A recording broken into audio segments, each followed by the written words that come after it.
we've been a pioneer on literally everything we've ever done as a foundation. Why wouldn't we be also looking at where our investment capital is? And so the journey for me around impact investing really started around that time and saying we must, it's not an option, we must be looking at where our capital is going if we really believe in the things that we say we believe in. Welcome to SheEO.world, a podcast about redesigning the world. I'm your host, Vicki Saunders. In each episode, you'll hear from SheEO venture founders, women who are working on the world's to-do list. These innovative business leaders are solving some of the major challenges of our times. Please sit back and be prepared to be inspired. Suzanne Biegel, it's amazing to have you here today on the SheEO.world podcast. Thank you, Vicki. I'm so glad to be doing this with you. This is just so overdue. Yay. So let's start a little bit with you. Who are you? What brings you to the SheEO.world podcast today?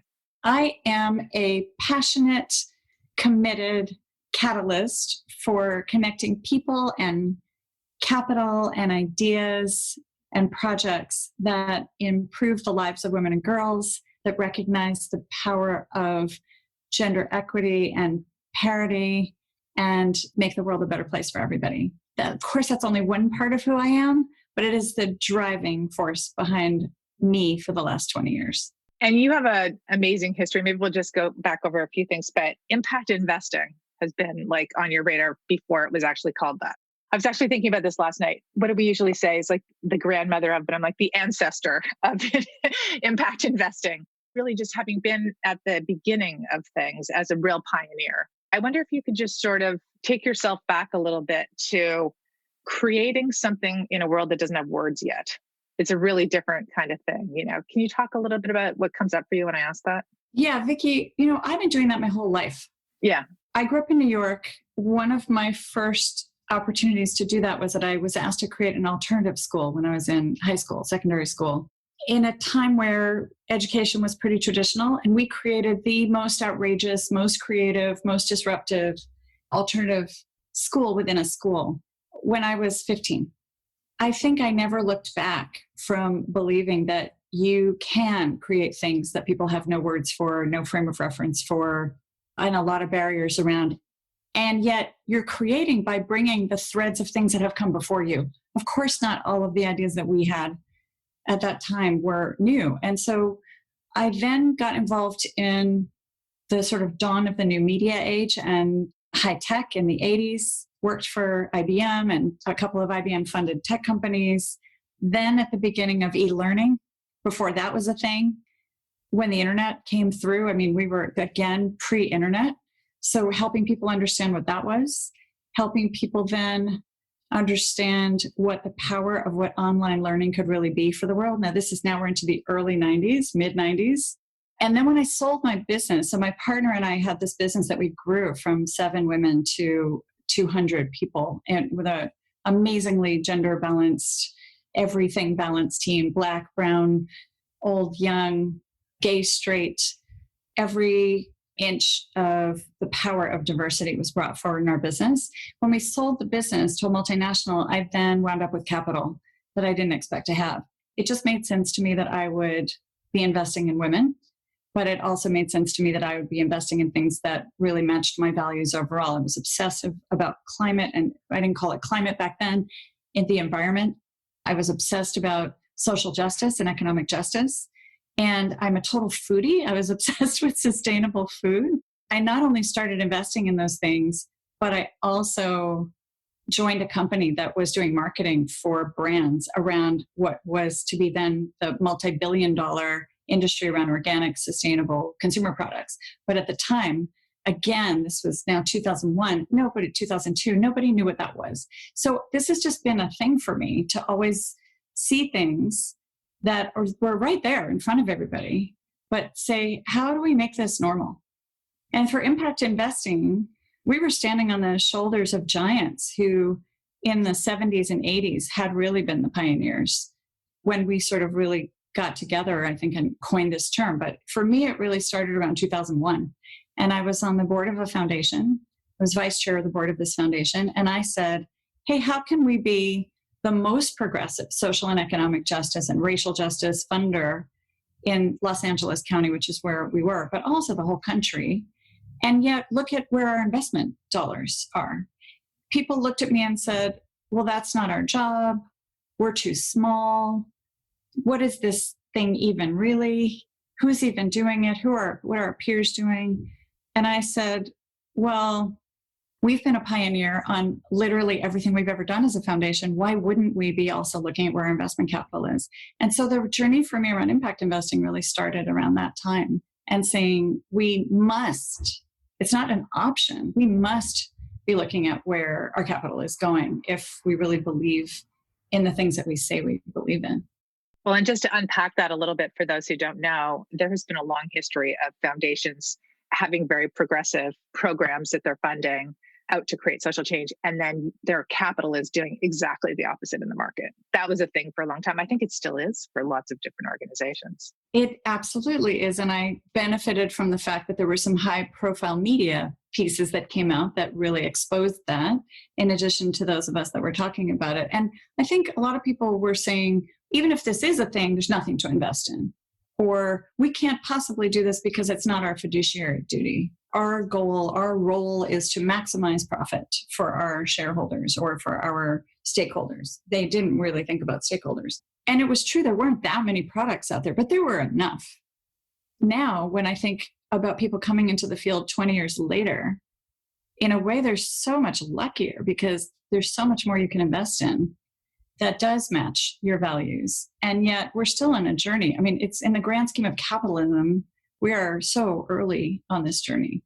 What has changed? There's impact investing, and then there's gender lens investing, which maybe we can talk a little bit about. And then what's changed over the last 10 to 15 years? I mean, you have been at the forefront of all these discussions as people are rethinking and shifting where capital is going to have a higher impact on women and girls, because we know that that's where deep transformation happens in society.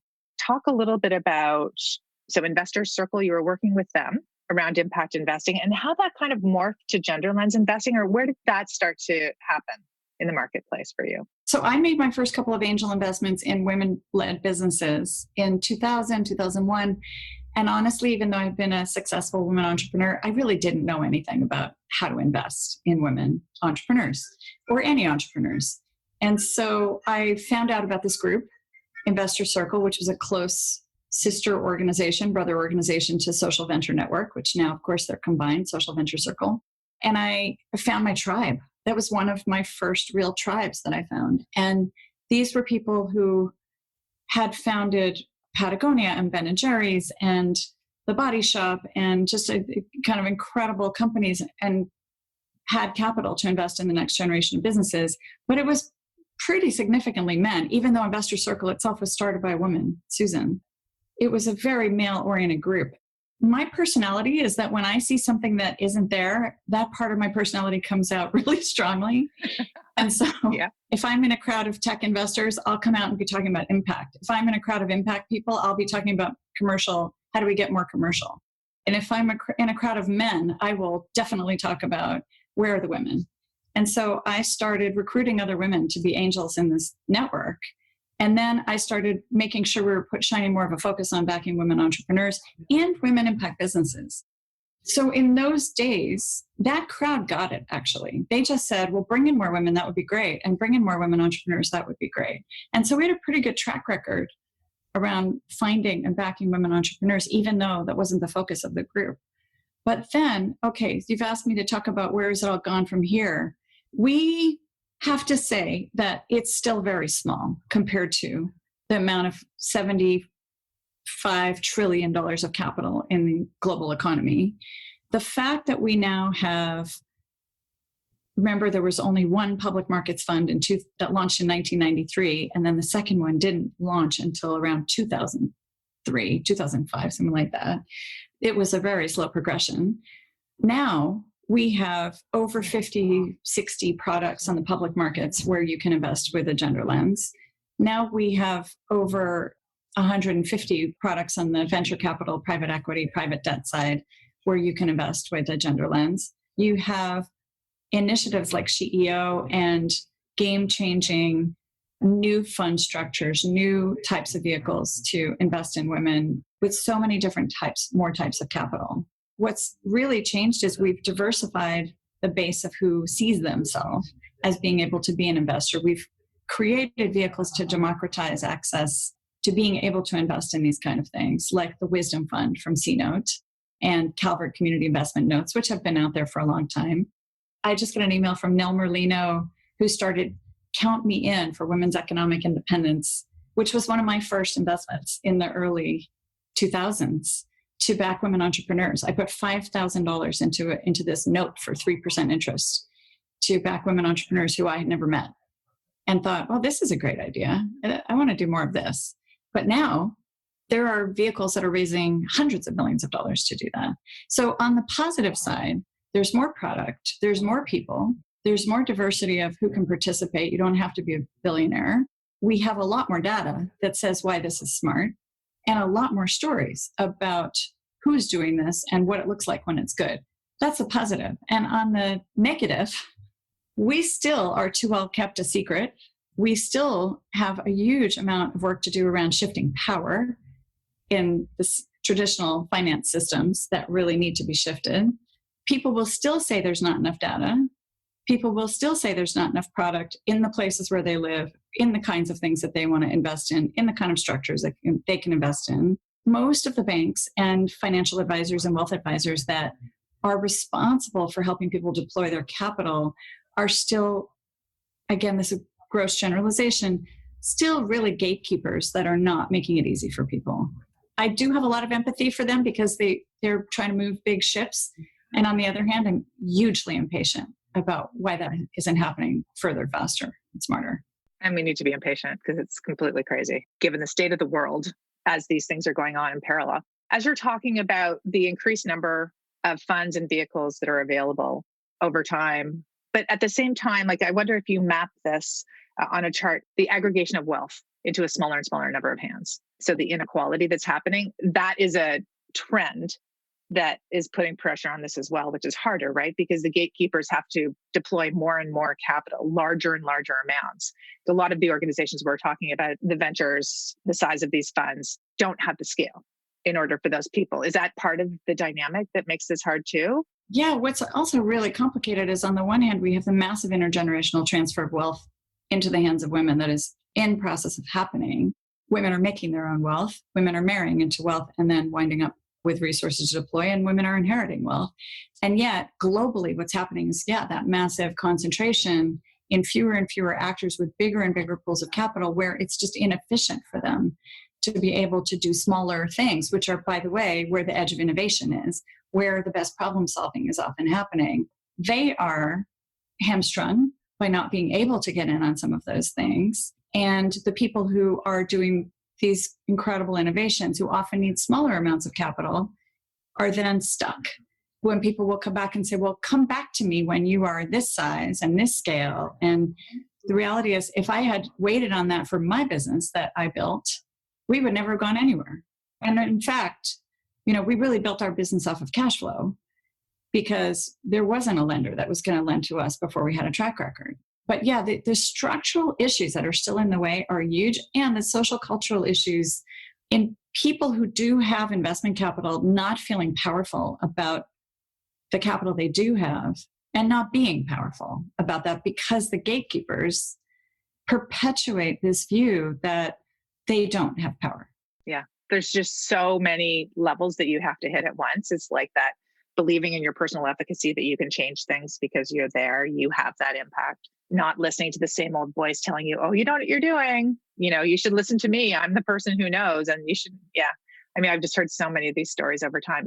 There's a lot to break through. I've been that thorn in the side of my wealth advisor for a long time saying, I want to invest in this. No, you can't. Why can't I? It's not on the platform.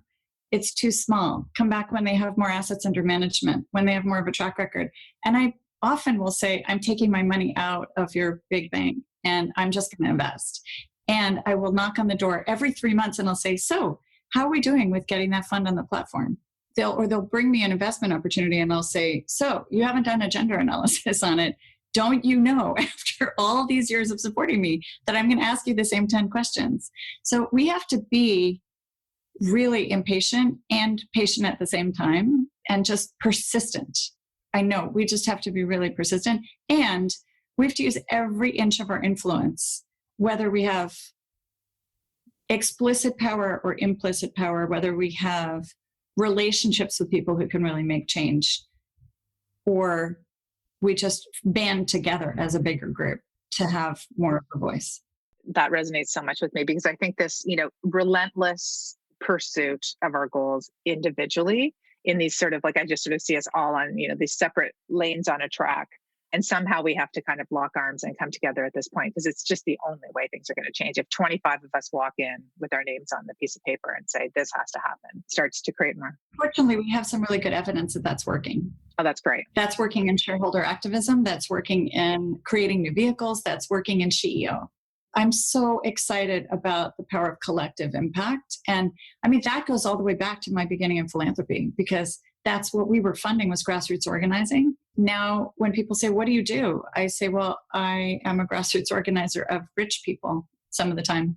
And I'm a grassroots organizer of people in influence, in power, that you wouldn't think that they would apply that frame of grassroots organizing. That's what I'm doing. Well, you've built this incredible muscle as being over and over with deep practice in the field for 30 years of how do we bring people together? How do you take the evidence? How do you show the data? We all see the challenges and we want things to happen faster. But I think this is one of the moments right now where we're just like, what has changed in the last 5 years is huge. There's just been such a transformation. Nobody talked about systems transformation before. They didn't talk really about structural inequities. They just kept asking the question, why is it that we have less money going to women and girls, like over and over? Now people get those structural inequities and the challenges. How do we transition from where we are? And I think another really significant shift is we just have, in the last couple of years, really gotten it that helping more white women, only white women, get funded, whether that's white expat women founders in Africa or whether that is white women founders in Canada or the US, is not okay. That yes, we need to be backing them, and we need to be backing more women of color, more Black and Brown and Indigenous women who have brilliant businesses, who just have not got access to the networks. Some don't have access to the networks and the contacts and the relationships that we do. And we've been part of the problem in perpetuating that, oh, we think we're helping all women, but because we've been really blind about it, we haven't. It's only been one segment. Yeah. The intersectional lens changes everything. I mean, we've certainly seen a lot of that, like a lot of the ventures that we have funded that are in community with each other. I'm thinking of this amazing South Asian entrepreneur that we funded last year. Her entire community is around her, supporting her in a way that doesn't exist in some other communities. And I think the power of that and the way that she can be successful comes a lot from those community connections. And we're really starting to unpack and understand the social impact of all of these as well. And part of what I love about that is that it's not only the ones we've backed, because it is the ones we've backed, which I'm so excited about, but it's also even the ones we haven't backed because they weren't ready or because we weren't ready for them, who we've been able to help and engage with, even though they're not an official SheEO venture. And I think that's part of it, is who gets funded and then who doesn't get funded, but where there are all kinds of other ways that we can help within the SheEO community and outside of it. So let's go to the personal level for a sec, because I know you are living your values from top to bottom, from the toes to the brain that you have, which is incredible. I think about when I get a happy text from you and you're like, look, I just saw one of the products in a store. And so let's just talk about like your money actually creating the kind of change that you are proud of, that you can see. Usually with investing, there's a big gap between like where your money goes and seeing the impact yourself or feeling it or touching it.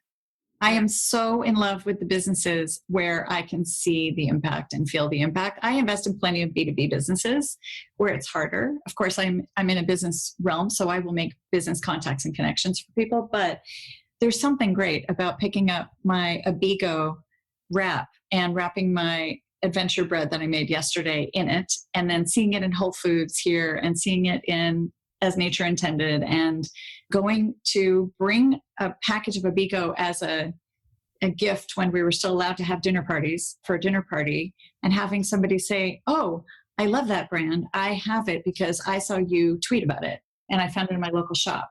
Or better packaging, or the linker. When I just think about the incredible impact that's having to see the entrepreneurs and what they're able to achieve, but really for their end customers and what they're able to do. And to have gone to the Biegel warehouse with you, factory with you, when I got to come out to Victoria and meet all those employees who are just so passionate, so committed, who are paid more than a minimum wage, who are really doing something that is more than a job for them. I love it. And so, yeah, I built an entire portfolio of businesses that make me happy. And I'm just in the process of closing on an investment in Africa that I'm so excited about. I've known this entrepreneur for a couple of years. I just have been able to be in the market with her, really watching what she's doing. Again, not only for the end customers, but also the influence she's having around the corporate she works with, the supply chain she works with, the employees at her own team, the distribution channels, the NGOs she works with. It's just it's like the best part of my day, quite honestly. And then I think a lot of other angels, we give so much, but we get so much from that experience. Yeah, I think having that relationship between your money, where it goes and the impact that it's having, is just such a game changer for so many. And I think when we're separated from that relationship, and we don't see the impact of it, it's a lot harder to be more active in this space and to actually believe that you have power. With the simplest kind of thing that you do, where you tweet something out and it has an impact, starts to make you feel, oh, what else could I do? Like, is there another action I could take? That's been beautiful to witness, that sort of unfolding of the problems are so huge, I don't matter. My little action is not going to make a difference, to actually getting in there and locking arms together and realizing that all of those little things added up just changes everything. Yeah, well, and then also being able to bring other people in. So whether it's my nieces, who I've given money to invest in these kinds of things, to become SheEO Activators, to invest in things like C-Note, so that I can have an experience with them, so that they can learn. And they're so excited about that. Whether it's my peers, my colleagues, my friends, to say, come in, which I'm really excited. We just signed up 3 new SheEO Activators in London that I've been talking to for a while. I had great conversations with them last week, and they're all really extraordinary women and doing big things in the world. And they're so excited about backing the opportunity to back 5 women entrepreneurs working on the world's to-do list right here in London. So yeah, it's when you make it personal, I think it gives you the fuel to then go out and fight the harder fights. Stepping back for a moment, what is your passion and your obsession these days? This Zoom life is a little crazy thing, and you're on it all the time. What's just getting you up every morning? Well, I think climate and gender and this intersectional lens around race and ethnicity and equity, this is what's keeping me up and driving me forward, because we're in this mass disruption around COVID, around the economic crisis and the economic inequality, the racial and ethnic justice issues that have always been there, that now are finally coming to light, the gender justice issues, and the rise of people realizing that gender equity really matters. In my country, Brexit, all the geopolitical and threats to democracy, I mean, it's all there. But I feel like the coming together around climate and gender and social justice is really, this is a moment. And like just about everything I've ever worked on, most people have no idea what that even means, to bring those 3 things together. And they say, what? Well, I understand the climate crisis, and I understand the gender issue, and I understand Black Lives Matter, but where do these things come together? And then when you can say, let's talk about the Green New Deal. Let's talk about women innovators of color who are doing extraordinary things around green business and science and technology. When you talk about where will the jobs go? Will there be good green new jobs for women and women of color in particular? Then people start to get it, what that looks like. We have a huge amount of work to do to help people understand this. And in this case, we really have no time. I mean, I've always felt like we really have no time, but I really feel like we have no time. I mean, it's so horrible, but on the other hand, I'm really glad that we're having a big wake-up call, global wake-up call about all these issues, and that COVID has brought things to light that were there around the care economy and around the misallocation of resources. it's so strange to talk about silver linings, but if we can say that there is a silver lining of people realizing we need as my friend Jacqueline Novogratz says, a moral revolution to go along with the financial revolution and all the other revolutions, it's time. Absolutely. Everything at once. This is the moment. And I think this is really why women are being called forward too, because we do everything at once. We think of everything at once. It's not just like solve this little thing over here and deal with the next. You have everything happening at once, right? Everything. Yeah. Nora Bateson sort of talks about this too. It's all of the relationship between things. It's not the 17 individual SDGs. It's like everything in between the 17 SDGs is where it's all lying.